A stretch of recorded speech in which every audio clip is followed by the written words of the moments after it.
Hello there, lovely people. It's Alex from Nintendo Live here, and today we're going to take you through what we believe to be the most exciting games coming to the Nintendo Switch in the month of March. As always, this is not an exhaustive list. These are merely the cream of the crop, in our opinion, the ones that we're looking at and we're going, yeah. But anyway, that's more than enough waffling. Let's dive right into things.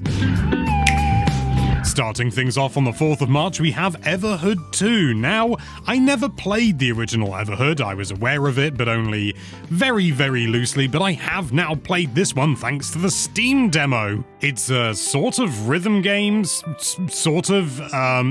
It's a bit of a difficult one to pin down. But if you're getting slight Undertale or Earthbound vibes, I think those are completely founded. The inspiration is clear, but the combat is different to pretty much anything else I've ever played. It's action-based, as all rhythm games sort of have to be. Again, I'm not saying this game is a rhythm game, I'm just saying the combat is a rhythm game. You have to absorb the attacks of enemies, and it has to be the same attack repeatedly, and your timing has to be down. It's reasonably generous, so it's not too hard, but then you gotta fire it back and everything like that. It's still easy to make mistakes, but I'm certain once you got it mastered, it's gonna be a piece of pie. It's also dead stylish. There's some really good humor involved in here as well. I felt genuinely bad for taking advantage of this guy, but I don't know how else you're supposed to do it.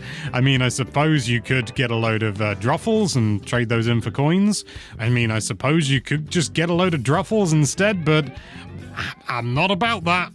Moving on the 6th of March, we have Suikoden 1 and 2 HD Remaster, Gate Rune and Dunan Unification Wars, which I don't think I can fit all that in a banner, so we'll just go with Suikoden 1 and 2 HD Remaster. Previously, I'd heard of Suikoden just as a general series, but I didn't really know anything about it, and I was surprised to see that this new version is actually a remake, or a remaster if you like, of a PSP game that was a combination of the first two games, which were originally released on the original PlayStation. It was also supposed to come out in 2023. It's been delayed a number of times, and with respect, I don't fully know why. I'm well aware that this is a beloved series and I don't want to downplay that, but this is just a remaster, surely. I know they're introducing some new stuff and it does look cool, but at the same time, I don't quite know why this has been delayed so much. Maybe it was just put on hold so they could focus their efforts on spaffing up the Metal Gear Solid Master Collection. Who knows? But either way, I'm well aware that a colleague of mine is absolutely champing at the bit for this one,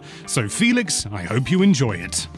Also on the 6th of March, we have Sorry We're Closed, which had another Steam demo that I only went and flippin' played, and I don't think I've ever seen such a particular sort of niche in my own history so well sort of realized. There was a game that I only ever played the demo of growing up, which feels appropriate. It was just on one of those Windows PC demo disc things, and it was, well, I just knew it as Excalibur.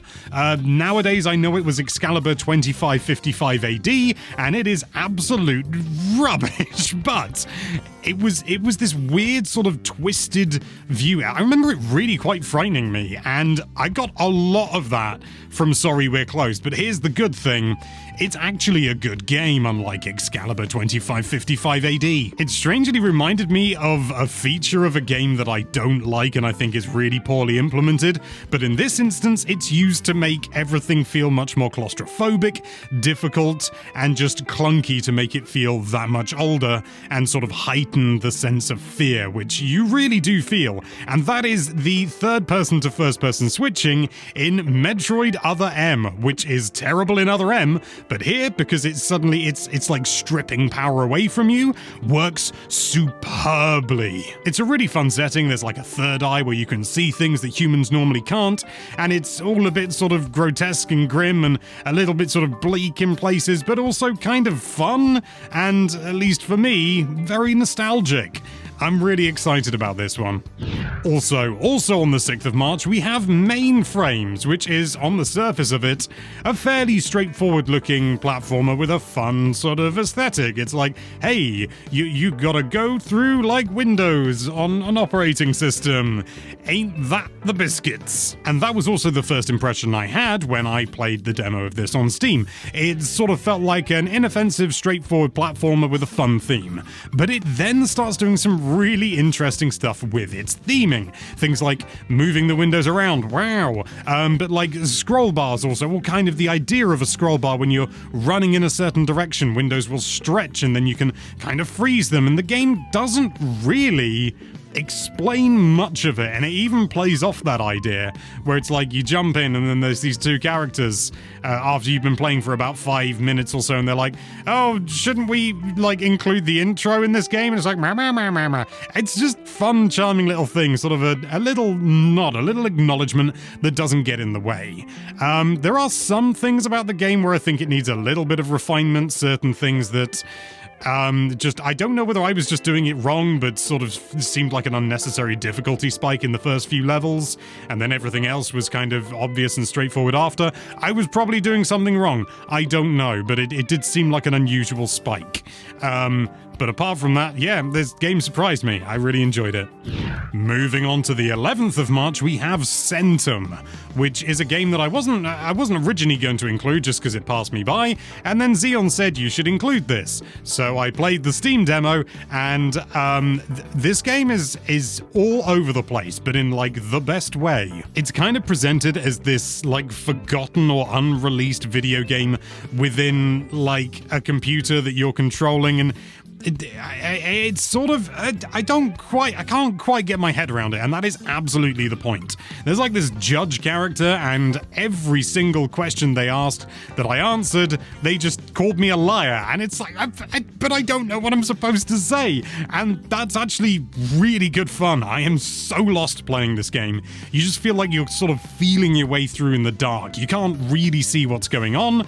I mean, you can literally see what's going on, but you know what I mean. Emotionally and intellectually, you don't know what's happening. I think it's great. I think it's got a brilliant sense of style. Again, it is tickling a certain Alex nostalgia spot, and that's no bad thing in my book. But then again, I am Alex. Next up on the 13th of March, we have On Your Tail, which is another game that I played the Steam demo of. This is fun. I like playing games. From what I can gather, this is kind of half holiday simulator, half detective game. It's all very whimsical and fun and sort of jolly-natured. Nothing particularly dark or sort of truly horrifying has happened, but it's got this really interesting system for like working out how things happened in a crime, and you only get to do one in the demo, but this woman who owns a restaurant had her ship in a bottle stolen, and she doesn't understand why, because it's just a ship in a bottle and isn't worth anything. And so you have to gather clues, and these clues become cards, and you have to place these clue cards in the right order in order to explain the series of events. A really fun idea, but I do have one problem with the one that they presented in the demo, and that's that two of the events that happen in the middle, there's no logical reason why they couldn't be the other way round, and yet if you do put them the other way round, the game says you failed. The game definitely eases you towards putting one in front of the other and to get it right, but there's no like logical real-world reason why the other two couldn't also be the correct solution as far as what your character knows. You know, there's nothing to say that one had to occur before the other. There's nothing to distinguish that. With any luck, that's just an outlier, or indeed maybe it's fixed in the full release. The game is out on Steam already, and it has got very high reviews, so I'm confident that either that is the case, either this is an outlier, or this is just something that was fixed in the full game. I don't know, but these detective games are hard to make logical sense out of, you know? I'm remaining positive. Moving on the 14th of March, we have Crano Rebirth, which is, let's all say it, a Metroidvania! Although I definitely feel that this is leaning a little bit more towards the Vania side than the Metroid side. Not in any, like, massively significant way per se, but it definitely feels more like the really long corridors that I have definitely experienced in Castlevania games. They're here, boy! Yes, this was another demo instance, and I had really good fun with it. There was admittedly nothing that really stood out and screamed at me that this is a really unique and original, different kind of Metroidvania. I can see its influence from the likes of Hollow Knight, like, absolutely pouring out of the screen, but it was really solid, and for an early demo, like I said it was a Kickstarter demo, it's really impressive, and I'm certain that the full game is going to have loads more to sink your teeth into. Sometimes a game just needs to be good. Next up on the 18th of March, we have MLB The Show 25. Oh lordy, when I was younger did I dream of being a baseball. Yeah, in truth, I don't know anything about baseball, and I've never played an MLB The Show game, but more than anything, I'm still kind of dumbfounded that this game is being released on Switch, so close to Switch 2, and not only that, but also day in day with the PlayStation version, considering this is a Sony-published game. Call me old-fashioned, but I think that's worth highlighting in a video like this. In truth, the previous game wasn't amazing from our review over on NintendoLife.com, but who knows, maybe they've managed to solve the issues that were absolutely plaguing it in the game prior. That's 23, 24 was last year's, and 25 is this year. Here's a clue, it's the year. We don't know. Maybe it's going to be another dud. Maybe they'll have solved everything and we don't even need a Switch 2 version. Moving on to the 20th of March, yes, it's the big boy, Xenoblade Chronicles X Definitive Edition. I adored the original version of this game, and not just because it was a really exciting game on the Wii U, which was not that common, but it was one of the earliest games I worked on professionally, and I don't mean I made the game. Lordy no, I mean I talked about it, and at one point I ran from one side of the starting area to the other to show how big the game was, and everyone agreed that it was a pretty big game. Xeon's already played this new Switch version, so we'll have a link to the full preview in the comment section down below. I highly recommend you check it out, because he's going to have far more to say than someone who hasn't played this version. Little old me. Moving on to the 21st of March, we have Atelier Yumiya, the Alchemist of Memories and the Envisioned Land, and the long game title. I've been loosely aware of the Atelier series for a long time now, but until preparation for this video and doing a cursory Google search, I didn't realize that it's been hanging around since 1997, like... that's 1997. It will be 20 years old in 2 years. And although I've never played any of the games before, looking at this, it's actually pretty intriguing. It's appropriate that it comes immediately after Xenoblade Chronicles X on this list, because the combat is very much inspired by that, or at least, I don't know, maybe this came first, I really don't know. But either way, they're both similar, and I like Xenoblade's combat. And again, it's coming to Switch day in day with other platforms, and that's still exciting. This thing is old now, and yet it's still being supported. Although it is also coming out on PS4 and Xbox One, so maybe that's not so surprising, but still, the Switch is still a small boy. Sliding in on the 25th of March, we have Breakout Beyond, which is another one of these kind of what if we took an old game and modernized it and stuff, which is by no means an original idea, but it's a good idea. I like the look of this one. I'm a sucker for old games. That much should be apparent. I don't know if I would say this game looks outstanding or like particularly like original and new and fun, but it does just look like a kind of a reimagining, as if Breakout was designed yesterday kind of thing, or last year or something like that. And that is still fun and interesting, and I like small games that I can just pick up and play. You know, they call them arcade style games. It definitely looks like it's introducing some new ideas to the series, or at least ideas that I'm not familiar with that have been in the series before. But come on, I mean, realistically, Breakout and Breakout likes have been going for donkey's years, you know, the likes of Arkanoid and stuff like that. So maybe these ideas have been done before. I don't know, but even so, they look new to me, and it's stylish and it looks fun, and that's all I've got to say on the matter.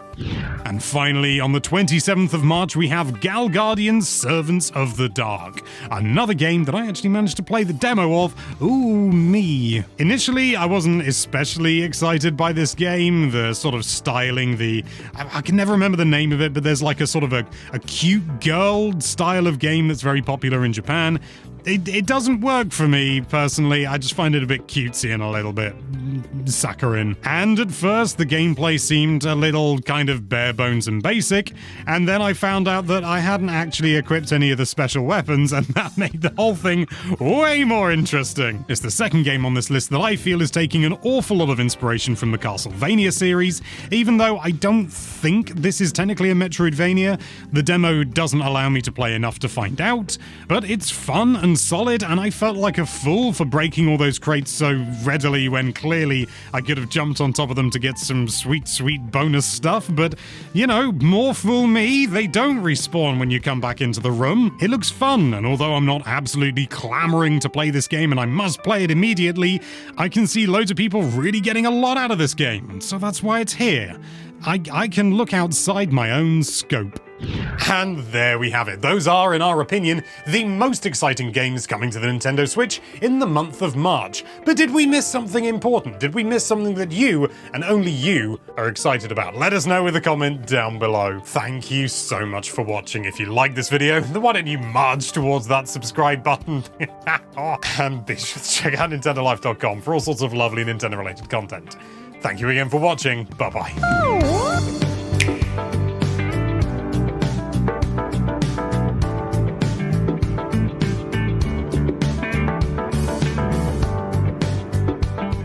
Moving on the 6th of March, we've got Suikoden 1 and 2 HD Remaster.